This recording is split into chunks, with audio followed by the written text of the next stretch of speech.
say the planet. We gon' say the planet. Everybody looking at me like I'm from another planet. Say the planet. Yeah. We gon' say the planet. Everybody looking at me like I'm from another planet. Say the planet. Yeah. We gon' say the planet. Everybody looking at me like I'm from another planet. Say the planet. We gon' say the planet. Everybody looking at me like I'm from another planet. Say the planet. We gon' say the planet. Everybody looking at me like I'm from another planet. Say the planet. We gon' say the planet. Everybody looking at me like I'm from another planet. The ocean is alive. Keep the plastic out. The ocean is alive. Keep the plastic out. The ocean is alive. Keep the plastic out. The ocean is alive. Keep the plastic out. Keep the plastic out. The ocean is alive. Keep the plastic out.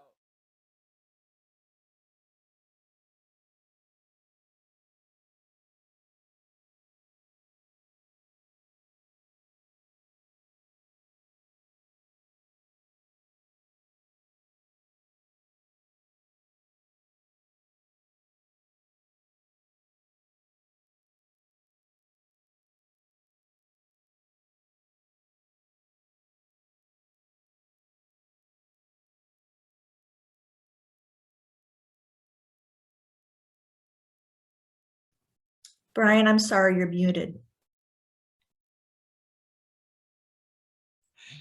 Yes, what a fitting beginning to an event held in this couple of years.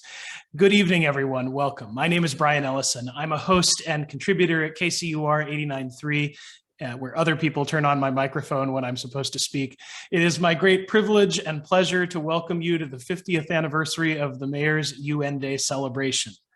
50 years ago, Kansas City, Missouri Mayor Charles D. Wheeler hosted the first of these Mayor's UN Day celebrations. And since then, we've been honored to have Mayors Richard Berkeley, Emmanuel Cleaver, Kay Barnes, Mark Funkhauser, and Sly James join in commemorating UN Day.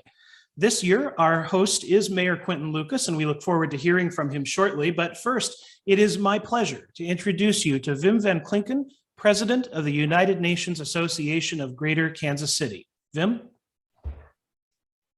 Thank you, Brian. We are grateful for your willingness to be our Master of Ceremony tonight.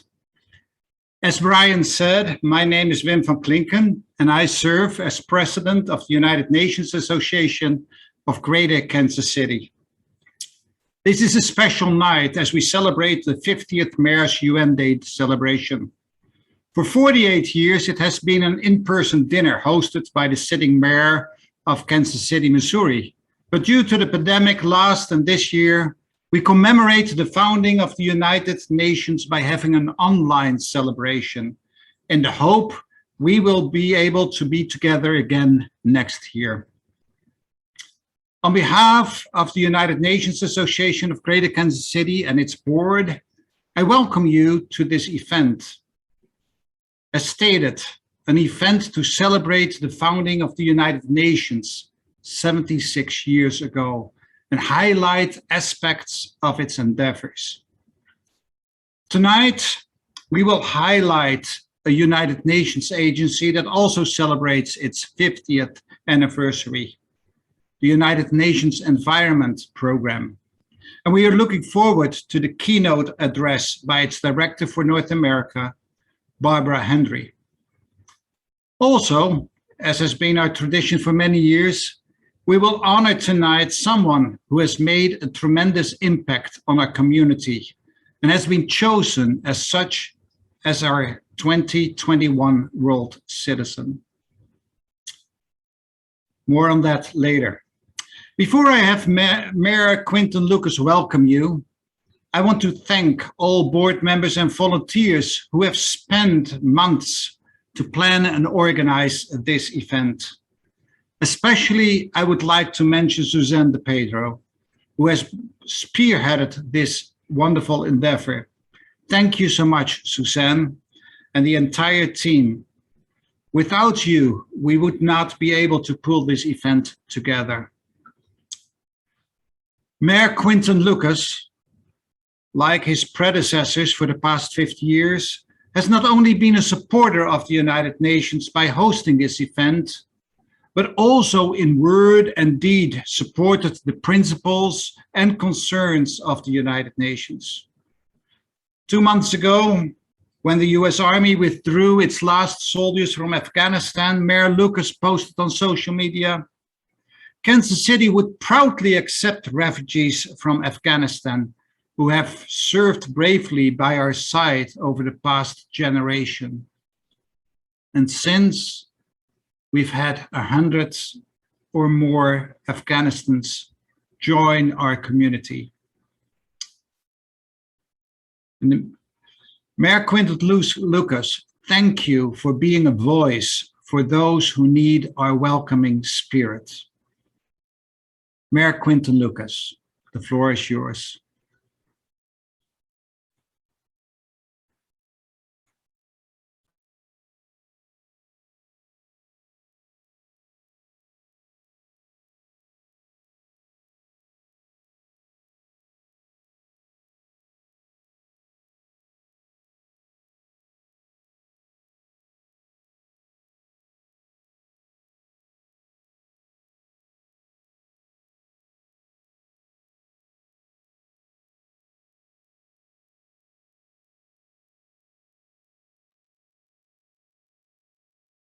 Hi, I'm Kansas City Mayor Quinton Lucas. Thank you for being part of our city and our region's 50th annual UN Day dinner.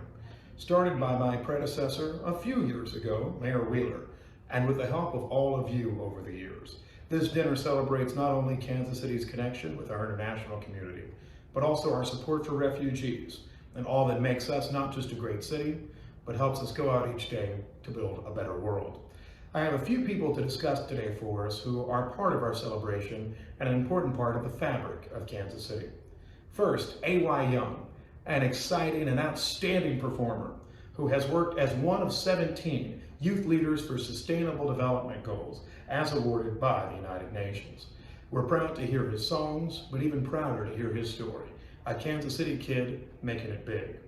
We're also excited to recognize Hayat Abdullahi of Truman Medical Centers, who has been a key part of the Truman Medical Center's University Health team in making sure that Kansas City is ready, not just to support all those who come from far away, but to keep everybody health and safety each and every day. And then our keynote speaker today is a true honor for all of us, Barbara Hendrie, our keynote, and I'll read a little bit about her, the Regional Director of UN Environment Programs North America Office. She has over 2 decades of experience in sustainable development and humanitarian affairs, and we are so delighted to have her with us today. On behalf of everyone in Kansas City and our community, here's to another 50 years, another 100 years of collaboration with our friends around the country and around the world, and have a very happy UN Day dinner. Thank you so much, Mayor Lucas. It is a pleasure to have you, even by video, be part of this event. And as the mayor mentioned, it's now my pleasure to introduce the Kansas City 2021 World Citizen. This is always an exciting part of this event each year. Hayat S. Abdullahi is the Senior Director of Community Health Strategies and Innovation at Truman Medical Center's University Health in Kansas City, Missouri. With the COVID-19 pandemic ravaging communities globally and locally throughout greater Kansas City since March of 2020, there has been a particularly grievous toll on those in refugee, minority, and other underserved communities. Hayat led the Truman Medical Center's response in the greater Kansas City area. As a first-generation United States citizen whose family escaped the civil war in Somalia in the late 1990s, Hayat has devoted her personal and professional life to helping improve the lives of others by providing easier access to healthcare. Through Hayat's determination and leadership skills, thousands of people in the region have received education about the COVID-19 virus, as well as convenient access to COVID testing and the vaccine in their own communities. In addition to her work at Truman, Hayat has served as a community mobilizer for UNICEF and as an active member of such NGOs as Action Against Hunger and Global Rights for Women. Friends, please join me in congratulating the 2021 Kansas City World Citizen, Hayat Abdullahi.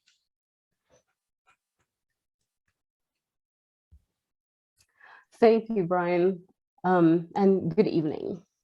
To say I'm deeply humbled and honored would be an understatement. For decades, honorees of this prestigious award have demonstrated a long-term commitment to promoting international peace, justice, and community in accordance with the principle and mission of the United Nations. I am blessed to be part of such company. Let me be clear. This recognition is not just for the work done by one person. This reflects the work done by a team of people dedicated to a mission of eliminating health disparities in all communities throughout Kansas City and Jackson County. As Kansas City only safety net hospital, University Health is dedicated to providing academic medicine for all. Our mission is to go beyond the four walls of our medical center to provide state-of-the-art, research-based care for those who have the best private insurance and those who have no insurance at all. I lead our community health and outreach team, which provides a 360-degree approach to preventive health. During normal times, our community health strategies and innovations team provide initiatives such as Healthy Harvest Mobile Market, Your Health is Your Wealth, and Wellness Connection to empower each person to take charge of their health and develop healthy lifestyle changes. Our team is small but mighty, and we cannot do this important work alone. Our success depends on building relationships with trusted community partners, local churches, synagogues, mosques, community centers, schools, and small businesses throughout communities that we serve. As I mentioned before, this is the work we do during normal times. Then there is the calling that comes with a global health pandemic. In early 2020, we knew we must respond quickly to the pandemic in order to protect often overlooked and most vulnerable. Because of our community outreach programs, the infrastructure was already in place, allowing us to immediately pivot and begin working with our trusted partners to provide COVID testing, information, and education to people living in underserved neighborhoods. And once the vaccine arrived, we were able to make it easily accessible as well. We understand there is a mistrust in the healthcare system. Instead of asking people to come to us for the vaccine, we brought it to them and we administered it in places that they were both familiar and comfortable to them. We are determined and creative team. When demand for COVID vaccine began to slow, we came up with innovative ways to reach more people. We hit the streets, going door to door, meeting small locally owned businesses, business owners, offering information, education, and the vaccine to their employee who wanted it. The restaurant server, the kitchen line cook, and the hotel workers. To date, University Health had administered nearly 125,000 doses of the vaccine to people throughout Kansas City. And the community health strategies and innovation team is a big part of that success. Of course, my team members and I could not be able to do this type of work each day without the support of our family, loved ones at home. For me, I would like to acknowledge my husband, Willie Biggies. Willie, thank you for the encouragement, guidance, and for being shoulder to cry on when lights at the end of the tunnel became an impossible dream. And thank you for celebrating the success of every single vaccine clinic with me. Finally, I believe that we will not be able to move beyond this pandemic without a global response And that response depends on each one of us to do our part. For my team and me, our work is just far from complete. And I'm reminded of that by one of my favorite quotes from Maya Angelou, who said, "If it is true that a chain is only as strong as its weakest link, isn't it also true a society is only as healthy as its sixth citizen and only as wealthy as its most deprived?" For me and my small but mighty community health and outreach team at University Health, this award serves as a reminder and an inspiration to continue our work to help sickest citizen and the most deprived by eliminating health disparities for all. We will continue to make a positive impact, one person, one family, one community at a time, by doing our part to make healthcare accessible to all. Again, I thank you all for this honor, and good evening.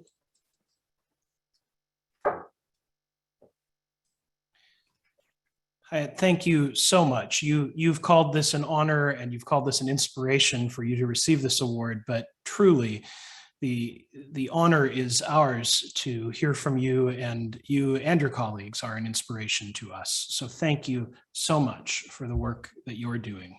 And the good news for all of us is that you can hear more from Hayat Abdullahi. Be sure to register for an evening with Hayat Abdullahi at the Kaufman Conference Center on Monday, November 1st at 7 p.m. You can register under events at UNA-GKC.org. That's the UN Association of Greater Kansas City website. Again, UNA-GKC.org, and that's on Monday, November 1st. All right, let's shift gears. Do you love music?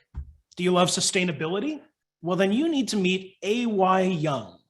He's one of 17 UN youth leaders selected to help spread the UN Sustainable Development Goals, and he's partnering with some of the brightest and most talented climate leaders and artists to build a larger sustainability movement. AY's call is, "We are all outlets for change. You already are one. You just need to plug in and take action today." So without further ado, A.Y. Young prepared this for us. Let's take a look.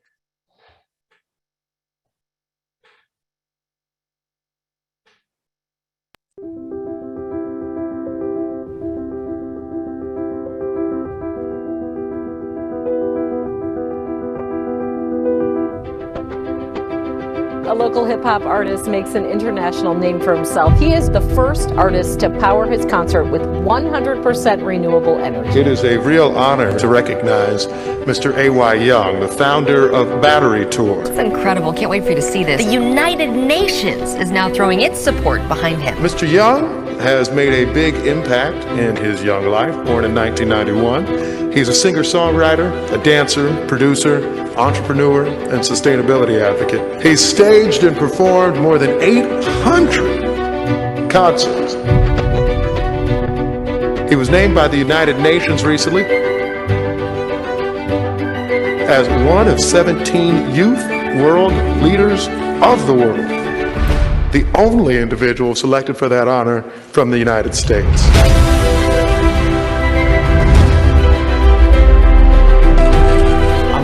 Forward to stimulating this local economy further, bringing entrepreneurs together, bringing businesses together, bringing the world together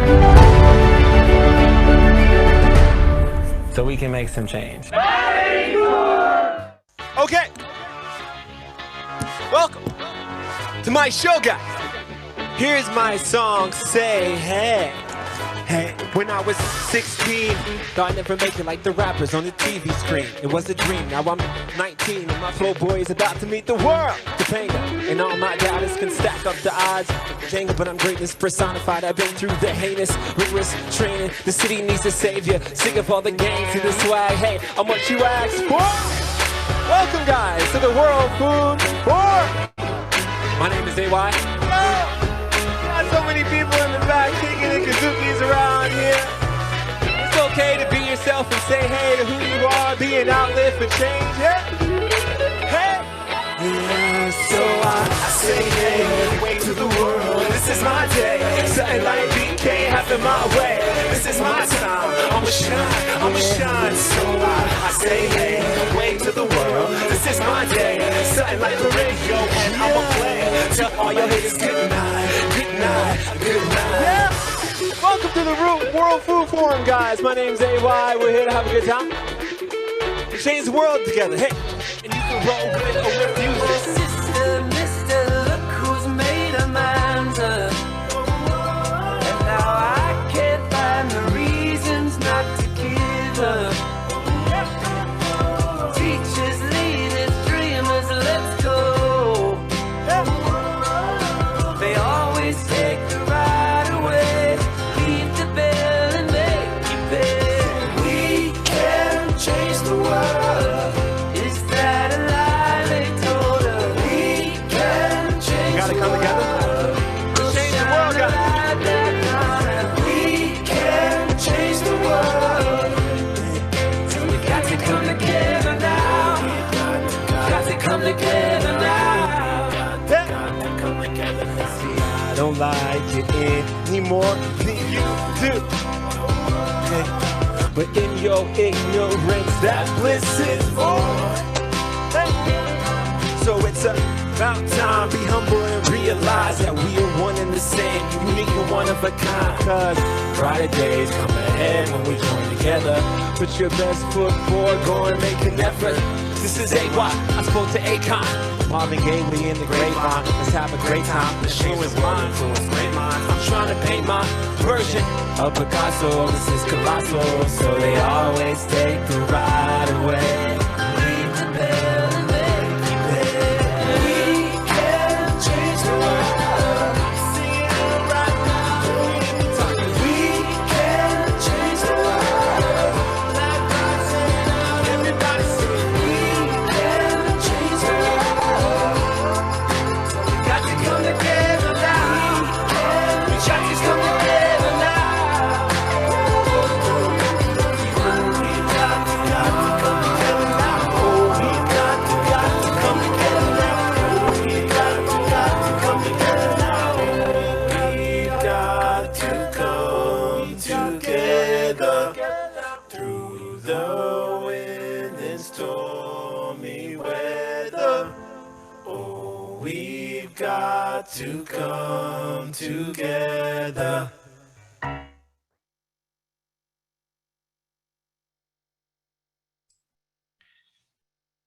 All right. We should say that we were hoping AY Young might be able to be here with us tonight. Unfortunately, due to a recent schedule change, he couldn't. He's actually in Saudi Arabia for the Saudi Green Initiative Forum to promote renewable energy. So that's a pretty good excuse.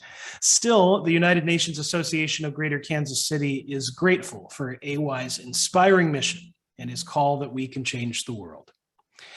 Next up, it is my pleasure to introduce Karen Beth Zacharias. She is Vice President of the UNA-GKC Board. Karen Beth.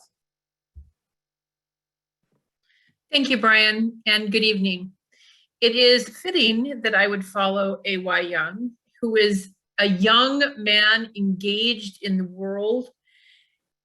And it is often to young people that we turn. And in this case, it is to a set of young people who in 1950 hand wrote on little milk cartons, "Trick or treat for UNICEF."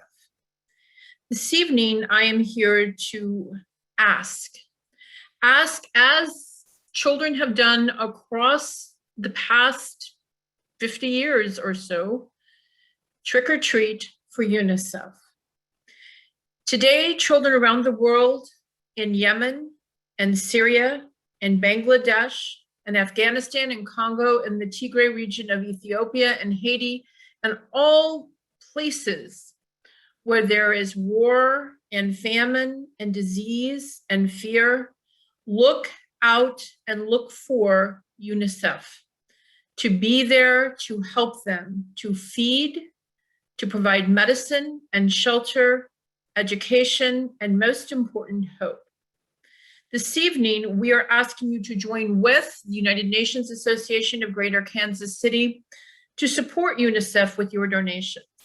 It is, in our way, a trick or treat for UNICEF. We are asking that you join with us.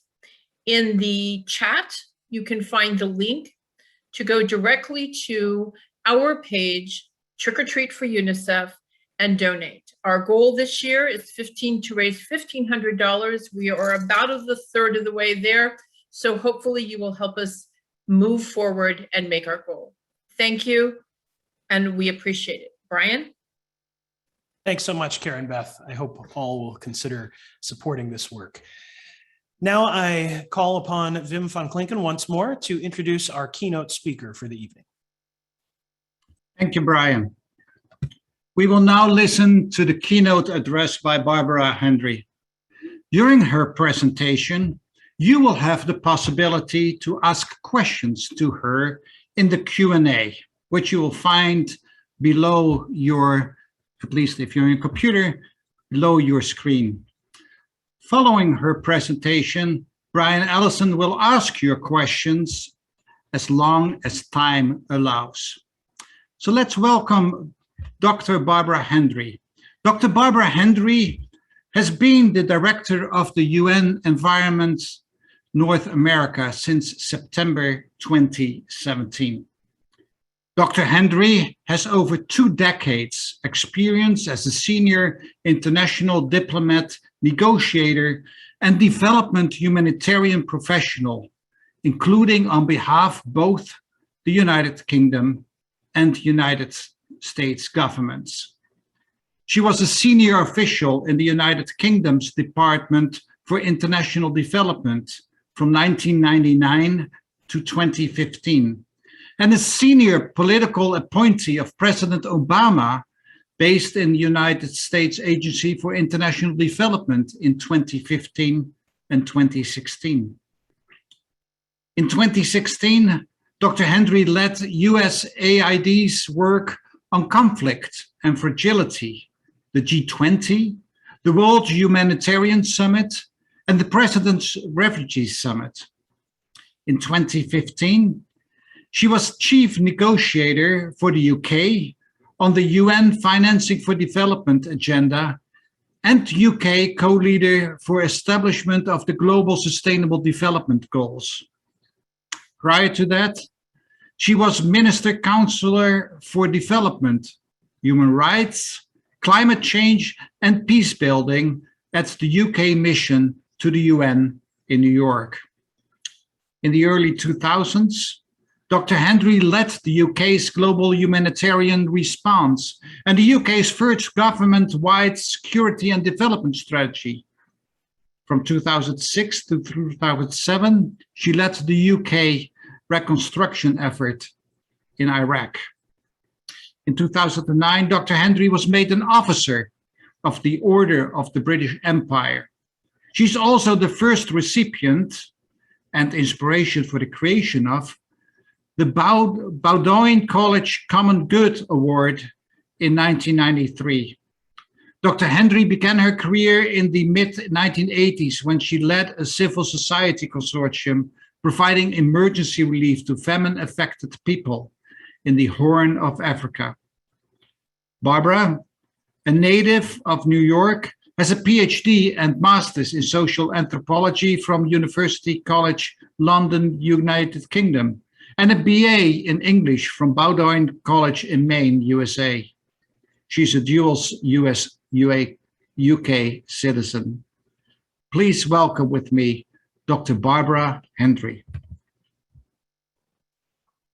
Thank you so much, Wim. Gosh, that's an overwhelming introduction. Hello, everyone. It is such an honor to be here with you and to be part of such a great lineup of speakers and activists. I'm especially honored to be part of Kansas City's observance of UN Day and its celebration of 50 years of such observance. That's a pretty impressive record by any standard.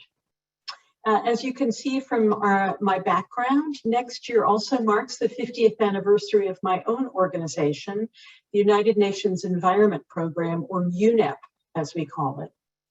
UNEP was created in 1972 by the member states of the UN General Assembly.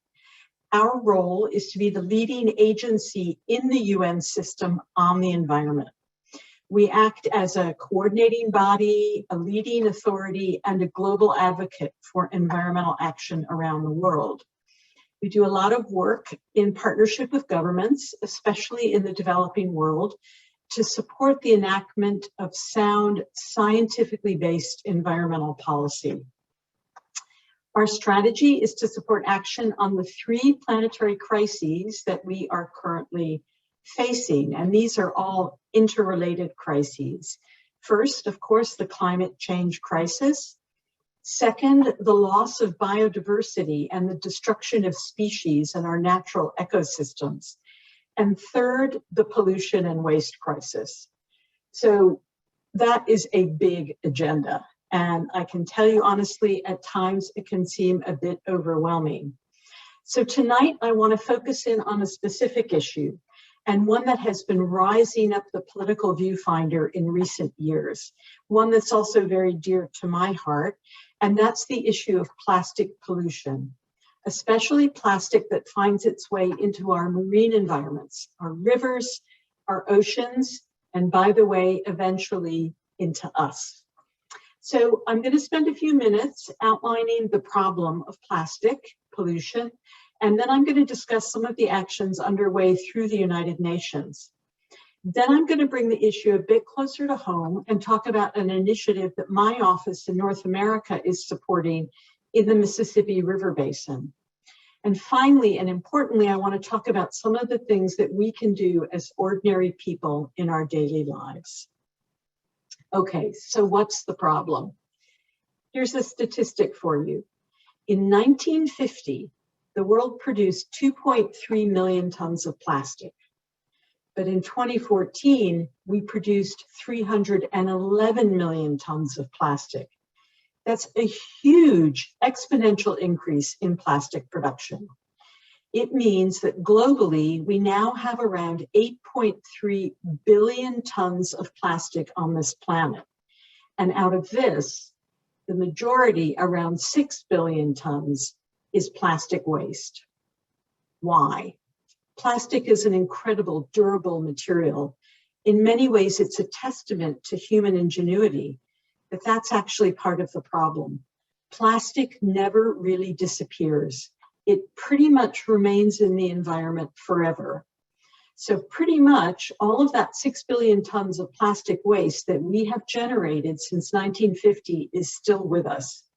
And that amount of waste is growing exponentially year by year. The sad part is that the vast majority of this plastic waste is what we call single-use plastic. That is plastic like a candy wrapper or a water bottle that we use for a few minutes and then we throw away. Most people think that a lot of that plastic waste is recycled, but the reality is that only 9% of all the plastic that has ever been produced has been recycled. In the United States, unfortunately, that figure is 7%. Most plastic basically ends up in the environment. And even if we ramped up our national global recycling systems, we would not be able to keep pace with the exponential growth in plastic production. So that's why we have a massive problem now, and why we have seen the wholesale leakage of plastic into our oceans. The ocean has, in effect, become a sinkhole for plastic waste. Around 11 million tons of plastic enter the ocean every year through landfill and shoreline leakage and through our river systems. 80% of that 11 million tons is that single-use plastic that I talked about a minute ago, the stuff we use for a few minutes and then discard. And that's probably not surprising because about half of all global plastic production is designed to be used only once and then discarded. So the sobering reality is that under a business as usual scenario, the amount of plastic waste in the ocean will triple by 2025. By some estimates, in 20 years, there will be more plastic in the ocean than fish by volume. Why should we care? Well, plastic in the ocean breaks down into microparticles, and in so doing, it releases toxins. It's estimated that there are around 5 trillion bits of plastic floating in the ocean right now. This is destroying marine life. It's creating economic losses in fishing, shipping, tourism, and other industries. And it's beginning to get into our food chain and water supplies. Studies in countries around the world show that over 80% of the sampled water, both tap water and bottled water, contain tiny plastic particles. In the United States, 94% of the water samples taken contained microplastics, more than any other country. And here's another thing. Our oceans provide something like half of the world's atmospheric oxygen, but we are literally choking them to death with plastic. So plastic pollution is not just a concern for environmentalists or people who love sea turtles. This is about us, our health, and the air we breathe. It's not just about saving the planet, it's also about saving ourselves. So that sounds pretty tough news, but there are some positive things happening. Here is some good news. First, the world is definitely waking up to this problem. After many years of advocacy, environment ministers from countries all over the world are now debating whether or not to call for a global treaty on plastic pollution. Such a treaty could provide a legally binding commitment by governments to eliminate plastic pollution leakage, especially into our oceans. And it could establish the need for national targets and plans for plastic reduction, recycling, and management.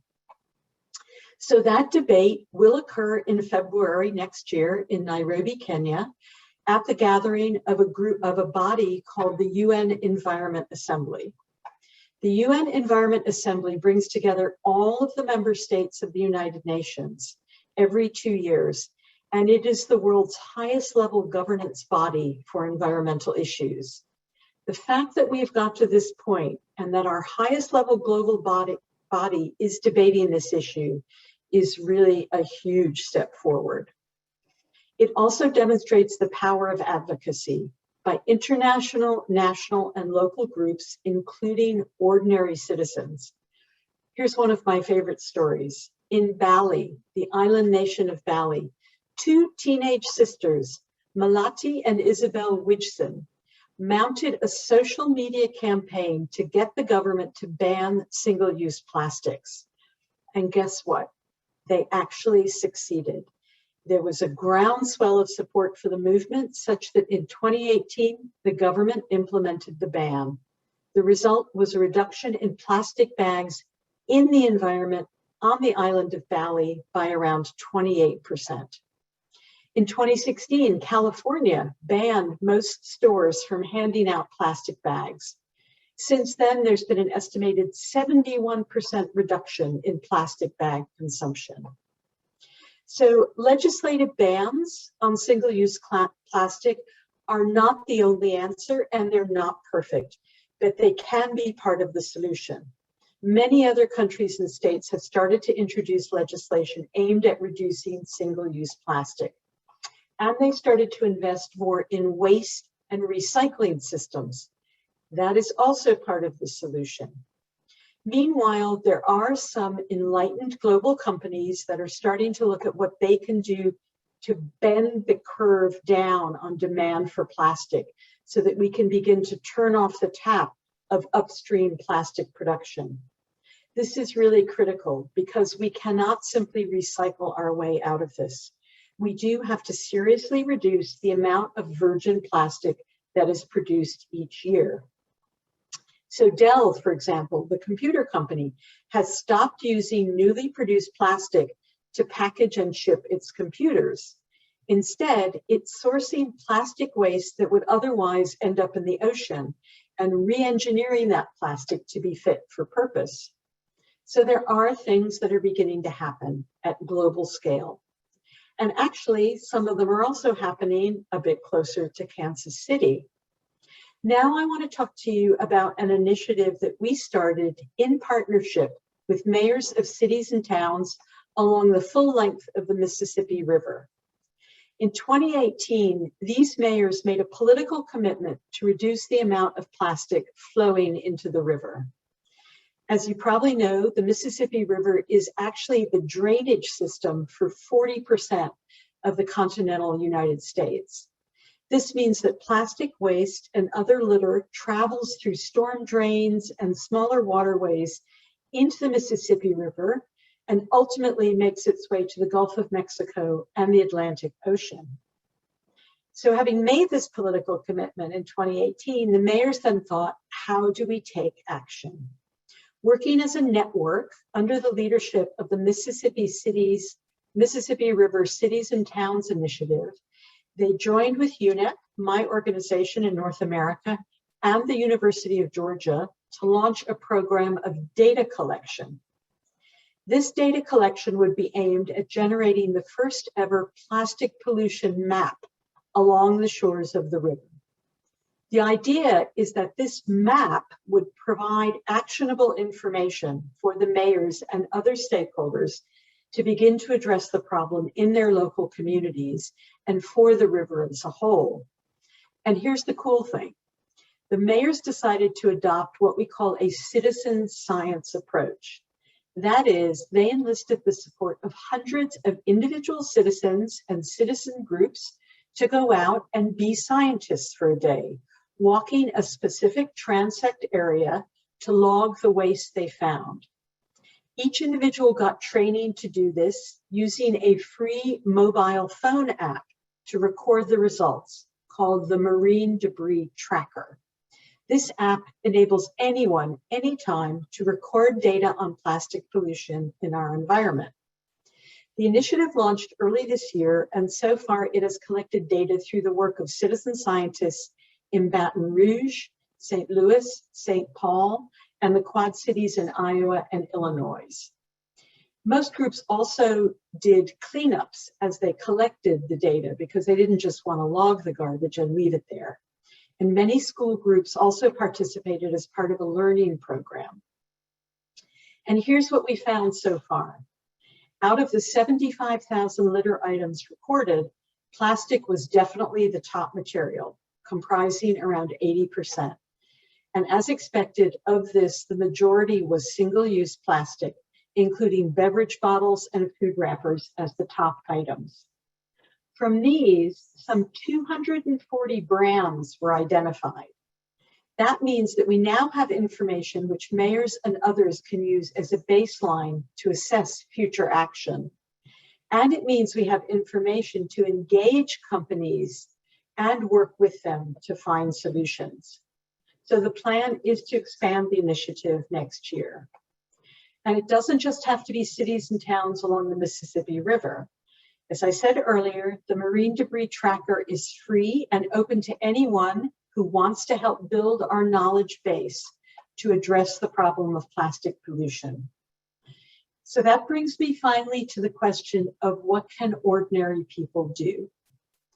First, I really want to underline that it's important to realize individual action does make a difference. Think of those two sisters in Bali.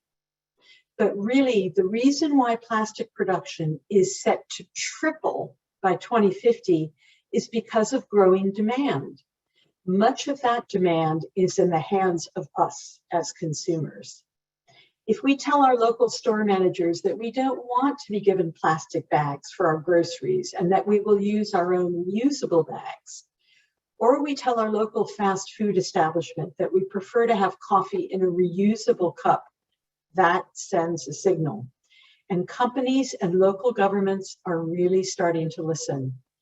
No company wants to see their product or its packaging feature prominently in an audit of plastic pollution along a major national waterway or a city or town in this country. Most of them are willing to be part of the solution. And we are also here to help such efforts. Yes, we're a global organization, the United Nations, we cover the world, but we're also right here in North America, working with mayors along the Mississippi River and with other local and national groups on other environmental challenges. We're actually your organization as much as we are the world's. That's why it's so wonderful to be with you tonight and to help you celebrate UN Day. Well done, Kansas City. Thank you so much for having me. And thank you so much, Dr. Barbara Hendrie. Thanks for the good work you're doing. Thank you for the commitment you've shown to these issues throughout your career. And thank you for spending some time with us tonight. We do have time for some questions of Barbara Hendrie, and again, want to invite participants to submit those questions using the Q&A feature. I see a few of them coming in now, but let me start with a question that we got ahead of time from some students at the University of St. Mary's. One of them asked, what can students do to change the conversation around climate change from one of politics to one of care? And I might expand that question to say, what can students and the rest of us do to change the conversation around all of these issues of environmental protection and care from one of politics to one of taking care? That's a fantastic question. I think that we are going to need a real groundswell of ordinary people to demonstrate in many different ways that this is an issue for our future, for now, and it's something that we care about, and we actually want constructive action by our leaders. We don't want politics, we actually want something to be done. I'm thinking, for example, of the impact that Greta Thunberg has had when she organized, now I'm not advocating for this, but when she organized the Friday strike days in Sweden, where students said, actually, this is about our future and you politicians need to pay attention. I think people do need to begin to really show that there is grassroots support for this, that people care about this issue, and we need to do it in a nonviolent way, but a way that catches the attention of our leaders. Just this morning, we heard a briefing on a UNEP report, which is called the Emissions Gap Report. This is a report that we put out every year based on the science, which says, are we on track or how far are we off track to meet our commitments under the Paris Agreement for climate change? And the really sad news is that we are not on track. The accumulation of all of the commitments that the nations of the world have so far made is only going to reduce us by 7% of global emissions. In order to be on track for where we need to be, we need to get that figure to 30% reduction. So something has got to change, and business as usual is clearly not working.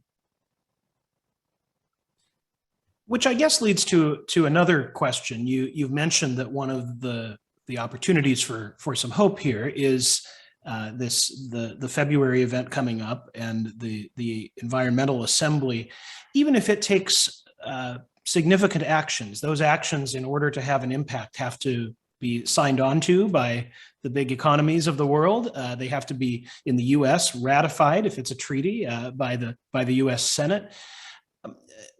I guess first, do you have hope that that will lead to impact, even if the assembly makes big decisions? And then secondly, is there another path apart that doesn't necessarily require governments to give approval, that in some moments of political realities don't always do so? That's a great question. I mean, we are the United Nations. We are a group of nations. If you like, our board of directors are all of the nations of the General Assembly. And really that's the global governance system that we've got. You asked about the Assembly, the UN Environment Assembly. That is going to be probably one of the most hotly debated issues in recent assembly gatherings. And there are going to be some nations who are going to object very, very strongly to moving in the direction of a treaty. However, the fact that that debate is happening is a huge step forward. And if the resolution that is tabled is agreed, it still has some way to go. It needs to then be formally endorsed at the General Assembly, the UN General Assembly in New York. And you're absolutely right, Brian, every individual state would have to ratify that treaty into its own national law.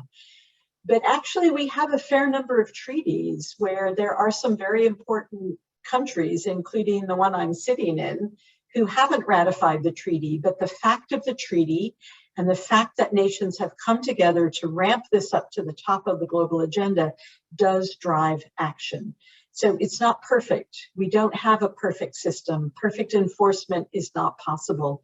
And if we don't get agreement by consensus, it's just not going to work.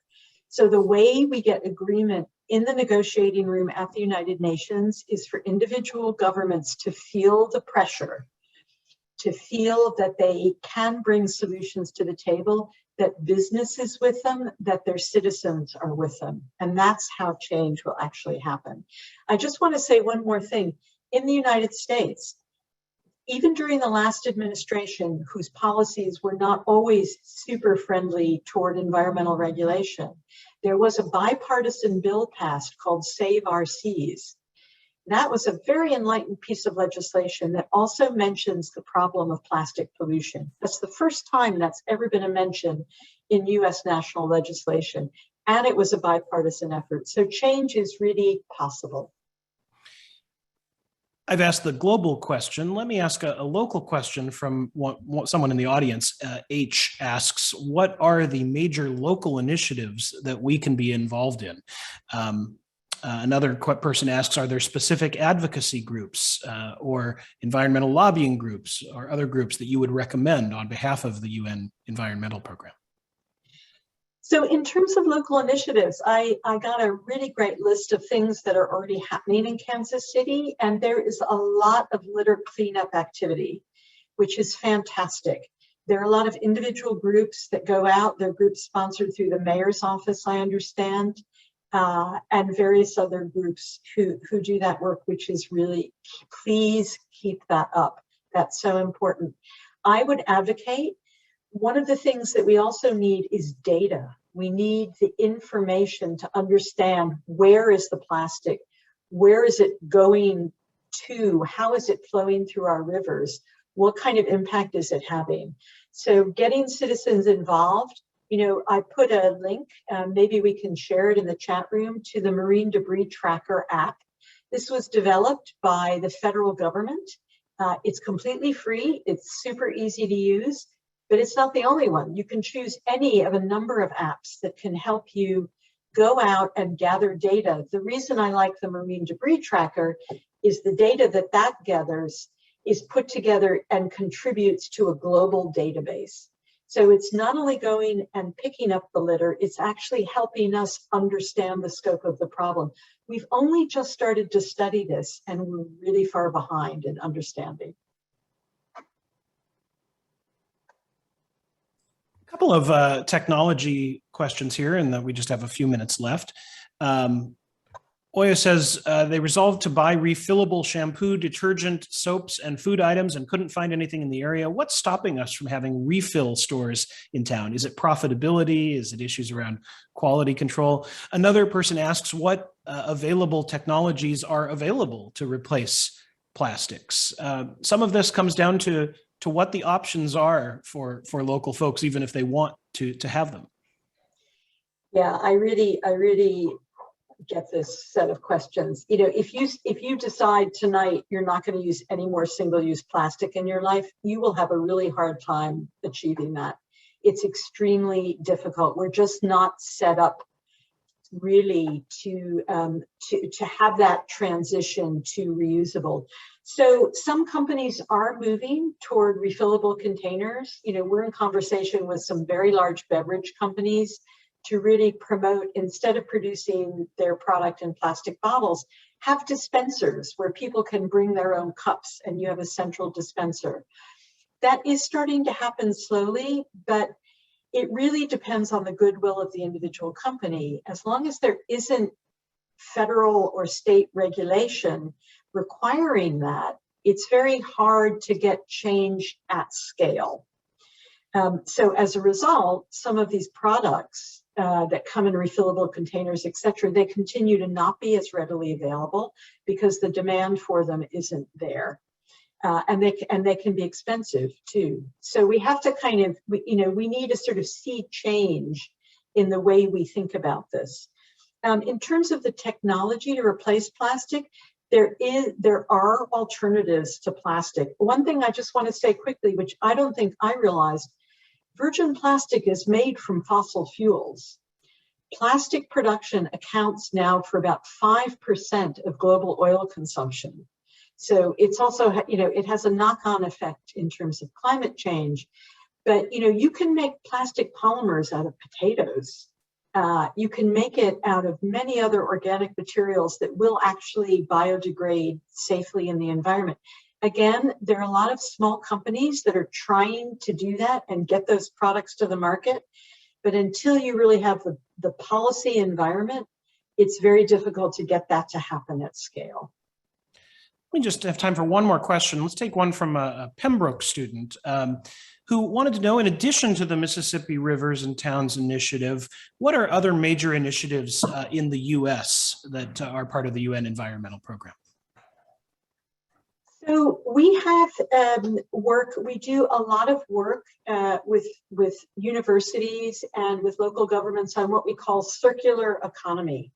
This is about trying to shift the way we manufacture and produce goods from what we call a take, make, dispose model to one where goods are produced and designed to be produced so that they stay in the economy longer. Rather than ending up very quickly in the environment. So we work, for example, with cities like Phoenix or cities like Montreal in Canada to promote that kind of shift in local economies. And a big way that local governments can do that is through their public procurement. So we do a lot of work on circular economy. We do a lot of work on air quality. We do a lot of work on environmental justice, an issue that we haven't talked about, but making sure that underserved and marginalized communities, who are the ones who are always most impacted by pollution, by waste and climate change, actually their voices and their solutions get heard. So we have a huge agenda and we try to do the best we can in this region. I have to say that we have found that municipal governments in the US and Canada have been fantastic activists to just get down, get beyond the politics and focus on solving the problem. So my last question comes from one of those University of St. Mary's students. Do we have hope of bringing back the oceans before it's too late? We do. Hey, you always have hope. Otherwise, I wouldn't be doing this job. One of the things that I have learned, I'm not an environmental expert, but I have learned doing this job is how incredibly resilient nature is if you give it half a chance. So as soon as we stop polluting, we can revive our marine ecosystems. As soon as we stop pumping stuff into the air, we will get cleaner skies. Look what happened during COVID. We saw that our skies actually got clearer. So I do have hope, largely because nature is so amazing. It's Dr. Barbara Hendrie, Regional Director for the UN Environmental Program's North America Office. Dr. Hendrie, thank you so very much for taking this time with us tonight. Thank you so much. It's been an honor. And get out there and pick up that litter and log that data. Thank you. Very good. Well, I'm convicted. I need to download an app. Thank you so much. And indeed, thank you to all of our guests tonight for joining us for the Mayor's UN celebration. Again, we want to thank Mayor Quentin Lucas and all of those you heard from, including Dr. Hendrie, also our 2021 World Citizen, Hayat Abdullahi, and musician and UN youth leader, A.Y. Young. Don't forget, you can register at UNA-GKC.org and join us on Monday, November 1st for an evening with Hayat Abdullahi. And finally, the UNA-GKC encourages you to donate to UNICEF through the link that was in the chat earlier. You can continue to support the United Nations and its many programs and good work. This has been a great celebration and such an honor and joy for me to MC this 50th anniversary event. Let's hope that the 51st anniversary is one that we can all celebrate safely in person together next year. Until then, thank you so much for being here, and good night.